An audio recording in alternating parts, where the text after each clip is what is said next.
श्रियकान्ताय कल्याणनिधये निधयेतिनाम् श्रीवेङ्कटनिवासाय श्रीनिवासाय मङ्गलम् लक्ष्मी सविभ्रमालोकसुभ्रूविभ्रमचक्षुषे चक्षुषे सर्वलोकानां वेङ्कटेशाय मङ्गलम् श्रीवेङ्कटाद्रिशृङ्गाग्रमङ्गलाभरणाग्रये मङ्गलानां निवासाय श्रीनिवासाय मङ्गलम्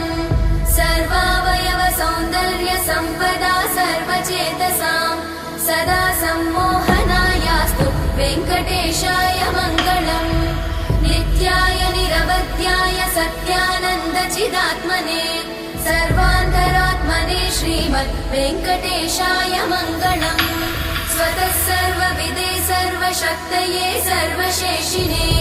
सुलभाय सुशीलाय वेङ्कटेशाय मङ्गलम्